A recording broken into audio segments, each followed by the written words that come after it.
Шағын ғана ауылдың ортасындағы саябақ кез келген кісіні таңдандырмай қоймайды. Бұрынғы бос жатқан жер бірер жылдың ішінде көз сүйсінетін көрікті орынға айналды. 1 гектардан артық жерге 82 түрлі бұта тұқымдас өсімдік пен 34 түрлі экзотикалық ағаш тамыр жайды. Бұл жерде дәрі-дәрмек жасайтын өсімдіктер де жетерлік. Кейбіреулерінен бальзам майын дайындауға болады. Біздің жақта өсе бермейтін самырсын, эвкалипт, сауыр арша, 100 жылдық арша тағы басқа көшеттерді о баста отырғызғанда қалай болар екен деп ек. Жоқ, жап-жақсы жайқалып шыға келді. Сәулеге басымандықтар дендропарктың сақтаушысы деген ат қойып алыпты. Тәулік бойы бақылауда ұстау әрине мүмкін емес дейді. Бірақ тәртіпке келтіріп, ауылдастары тынығатын қолайлы орын жасауға тырысады.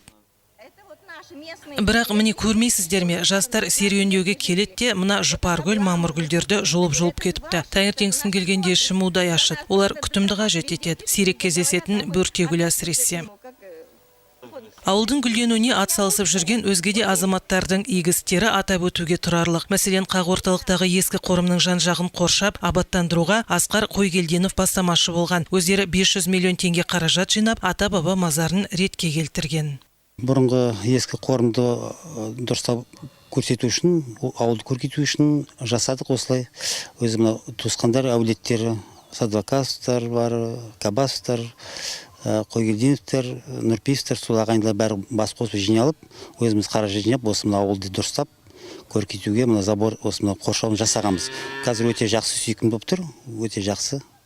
Басыманда қазір 160 үй түтін түтетіп отыр. Мектеп, фельдшерлік пункт, кітапхана бәрі бар. Тұрмысымыз шүкір дейді тұрғындар. Ел президентінің қолдауымен жүзеге асырылып жатқан мемлекеттік бағдарламалардан да қалыс қалып жатқан жоқ. Мен осы жерде туып өстім, және осы ауылда қаламын да. Тұрмысымыз жақсы, еш мұқтаждық көріп жатқан жоқпыз. Табиғат байлығы жетеді, үлгертем деген адамға. Өзім мәселен жеңілдетілген несие алып, жол картасы бағдарламасы арқылы жеке кәсібімді ашқалы жүрмін.